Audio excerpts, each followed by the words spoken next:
Hello, and welcome to Practical Christian Lessons. Today, we are going to be talking about slavery in the Old Testament. Let's get into it.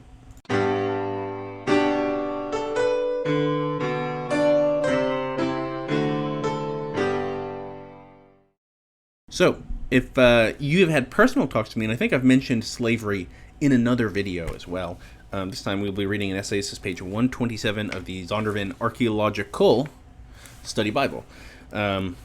I will have a link to a very lengthy from Carmen Imes, a scholar who's currently writing an Exodus commentary, and she puts out commentary, like little commentaries every Tuesday, Torah Tuesday she calls them, right now going through Exodus. And she probably has the best video on this topic. She did an interview for it. That's just got to be the best one I've ever seen. I will link it because I don't think there's anything better. If you've seen that already, I'm not going to tell you anything new in this video. You can go ahead and click out of it. But to everyone else, then, listen to this, hear what I say here, and then go look at her video and see the case she makes. The reason I'm bringing this up, not only does this come up a lot in apologetics in the Christian sphere, this is also one of those things where there is such a huge, stark difference in how the Israelites and the Hebrews were to handle what they called slavery, what would probably be the closest thing today, right? Many people think of the chattel slavery of the Atlantic slave trade, which was way, way, way worse than even many forms of slavery in the ancient world. Not all, but many of them. And more like indentured servitude would be a much closer version to what's in the Old Testament, like prescribed laws. Clearly, the Israelites didn't always obey the laws they were given by the Lord on these matters, but they were then also condemned for breaking those laws. So, and some people might not be happy with indentured servitude, but like me personally, someone said, I'll feed you and clothe you for 7 years and, pay for some other stuff on top of that and treat you well, like as long as they were actually following these laws and treating you well. That's not a bad deal to get out of a lot of debt you could have built up. Like if, say someone would pay my seminary debt if I worked for them for 7 years and lived in their house and they didn't pay me, but they provided everything I needed to live, I would take that for how much a college bill is going to cost at the end of those 7 years. So anyway, to this. This is on page 127. It's over Exodus 21. It's worth keeping in mind this comes right after the 10 Commandments, which many people look to, and those are the 10 laws of how to love God and love your neighbor. So, Exodus 21 here. The practice of slavery extends back into the 4th millennium BC and is attested widely throughout virtually all documented time periods of the ancient Near East. It was a massive institution. The institution likely originated when ancient peoples took prisoners of war and was later extended in other ways, such as enslavement for debt or for having committed a crime. Slaves, like livestock, were viewed as a form of property and were used as collateral and in dowries, as well as passed on to heirs. If you look at how the Greco-Romans handled slavery, you were generally not considered even human. If you happened to be a Roman citizen who for some reason was put into slavery, you were considered a lesser human than a free Roman citizen. They literally had tiers of humanness. Male Roman citizen was like, this is human. Female Roman citizen, mostly human. Slave Roman citizen, barely human. Non-Roman slave, not human. And then, if you were anything like, if you were a Jew or from Egypt or something, you were considered even less human. That's kind of, Egypt may be a bit different depending on your social status there, but for the most part, like if you weren't a Roman, pretty bad. But this is the ancient Near East, not Rome. Anyway, laws regulating slavery have been preserved from many ancient cultures, including those of Sumer, Nuzi, Babylonia, Assyria, and Israel. The Babylonian Code of Hammurabi is from the 18th century, reveals much about such laws. According to this code, slaves received some rights, but clearly held a diminished status compared to the rest of society. This code limited debt slavery to 3 years and permitted slavery to be imposed upon negligent landowners and even spendthrift wives. Free citizens and slaves could intermarry according to the old Babylonian law. Evidence dating to the 1st millennium BC also reveals that some slaves actually owned houses and land. When we compare slavery laws in the broader ancient Near East to those of the Bible, both similarities and differences surface. The Old Testament regulated slavery, but the institution itself was never questioned. The same applies to the New Testament. And I will have a thing at the end of the essay addressing this idea as well. Why did the Lord allow this? I will address that in this video. Even so, limitations placed on slavery often were rooted in the Israelites' personal experience as slaves in Egypt. Deuteronomy 15:15. Unlike foreign slaves in Israel who could be retained indefinitely, Leviticus 25:44 through 46, a Hebrew slave, male or female, was to be released during his or her 7th year of servitude. And then, I don't know if they'll mention it in this essay, I don't think they do, but there's also then the year of Jubilee where even more slaves are let go. You can look that up in the Levitical Code. The slaveholder was obligated to supply a departing Hebrew slave with ample provisions for a successful re-entrance into society. Deuteronomy 15:12 through 15. So, unlike many other parts of the world, right, when a slave was let go, they had what they had. Here, when you let a slave go, you have to give them provisions on top of that. Exodus 21:5 through 6 records a rule, paralleled in Deuteronomy 15:16 through 17, concerning slaves who opted to remain with their masters for life. If your master was good enough, they fed you, they clothed you, maybe they gave you even some extra money on top of that.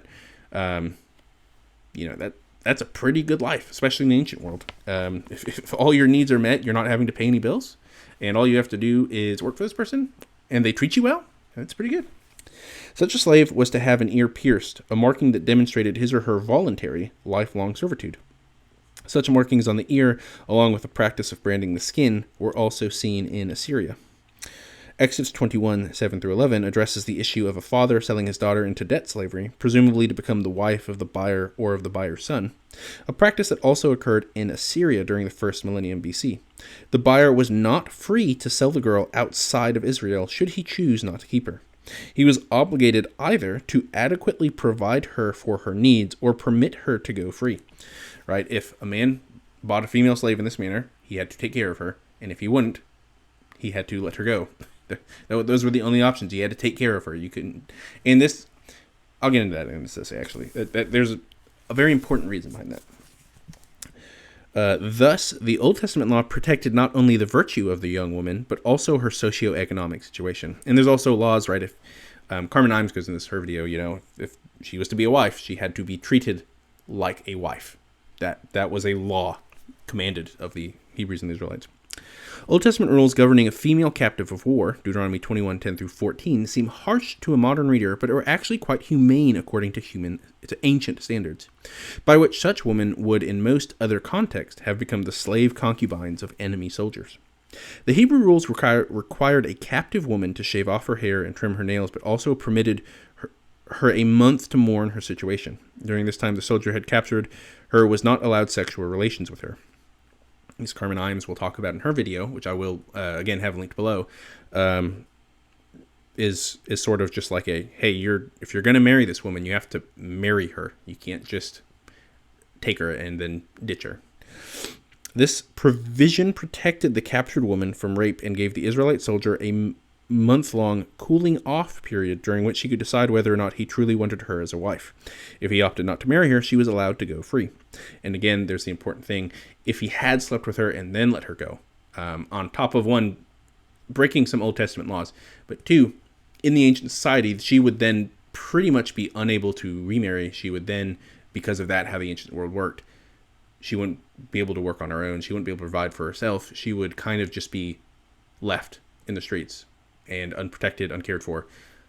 There's a lot of things in the Old Testament law that would not allow that for society. So, in these specific Old Testament laws, not other ancient Near East laws, in Old Testament laws. Such laws demonstrate the Bible's alignment with broader Near Eastern culture idea, with the broader Near Eastern cultural idea of slavery, while in most cases uniquely circumscribing the limits of the practice in order to ensure more humane treatment of slaves in Israel. For information on slavery during the New Testament period, this is a footnote. See Slavery in the Greco-Roman World on page 1979. We will get to that essay at some point. So, what was I going to talk about there? Hopefully I remember what I was going to talk about. But one of the important things, the reasonings behind these Old Testament laws, wasn't just that, you were sojourners and slaves, therefore you will treat these sojourners and slaves as human beings. That was one of the parts of the law. Another motivation behind these laws, as they put there, right, was love of neighbor. You had to recognize these people as actual people. You couldn't treat them as less. You couldn't treat them as just property to be thrown aside when you're done with it. I do remember the other thing I want to talk about. You had to care for the slaves and for the sojourners and for the poor. That is all throughout the laws of Leviticus, of Deuteronomy, of Exodus. Go read them yourself. They had to leave fields ungleaned, the ends of the fields unharvested, so travelers and the poor could eat from them, so they could harvest and go make their own food.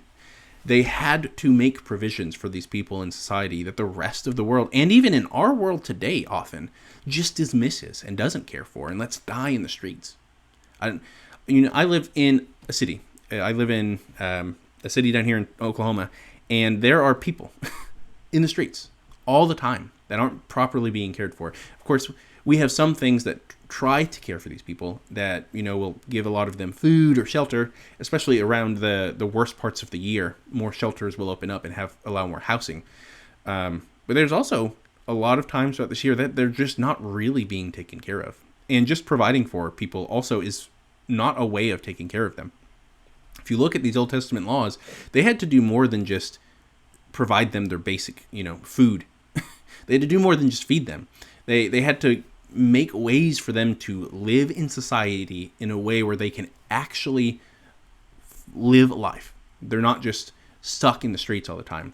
That they will be able to have their own food and not have to worry about, are they going to have another meal? Is there going to be enough food at the shelter the next day, or are they going to run out? Is there going to be enough rooms in the shelter during the cold season? They're not going to have to worry about that because the society's oriented in a way, because of the laws that God gives them, to care for them. And that's another important part of these laws, is some people will wonder, right, why did the Lord allow this in the first place? Right? Even noting how it's not the same as other slaveries that were much harsher in the ancient world. It's not as harsh as the American Atlantic slave trade, where it was treating these people as human beings and trying to make provisions for them. Is why did the Lord allow it? And it's, I would argue, for the same reason a lot of the laws allowed a lot of things that the Lord, either before or after had different rules on. He had different rules, in quotes there, right? If you look at Jesus in the New Testament, he tells them, why did Moses allow divorce? And what does Jesus say? Because of the hardness of your heart. A lot of people note that if they had been stuck with some other laws, what they did to their wives and the other women in society would have been even worse than a lot of the things that had happened. Not that Israel didn't go well past that throughout their years. You read the book of Judges. All I'm going to say there. There were times where, even in spite of the Lord condescending and making allowances for these people on things that later Jesus comes and says, hey, that is not how it was in the garden. This is not how it's supposed to be. They still end up going way too far. But that's part of what the law is as well. Like, the law is, in a sense, the civil law, the law given to Moses at Sinai, is a temporary measure. There is a new covenant promised coming. This is a circumcision of the flesh, right, of sorts, but the people of Israel cannot be truly changed until there is a circumcision of the heart, which is what Christ comes and allows to happen. And then, of course, brings the new covenant and fulfills the Old Testament. Its purpose is done. There's still, of course, the moral law. There's still a lot you can learn from the law. It's important to study the civil law and the religious law. You can't just throw them out. They serve a very important function. But it's not quite as simple as a lot of people try and make things out to be. And to the people who try to do that, I challenge you with this claim. Look into it, evaluate it, see it for yourself. And it might offend some modern sensibilities, but these aren't people of modern sensibilities. These are people of ancient sensibilities that are, by God, given these laws and being challenged on their notions and understanding those things, being told that you have to be different than these people around them. And it's moving towards later things. That needs to be how you're approaching things. If you still don't agree with them, then the end result, that's fine. But keep in mind, what was the thing that ended slavery in the Western world? It was Christianity. It wasn't anything else. And anyone who's going to tell you otherwise is wrong. You look at history.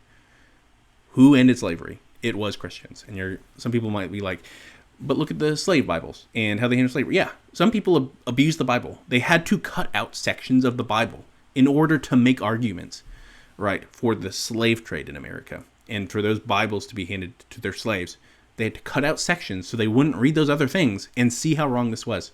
The Bible was also used to attack these people and say, no, you are wrong for this form of slavery. You are wrong for what you are doing, and you need to stop. The Bible is clear on that. This is too far. This is inhumane. This goes against so many laws of God, moral and civil. It is monstrous.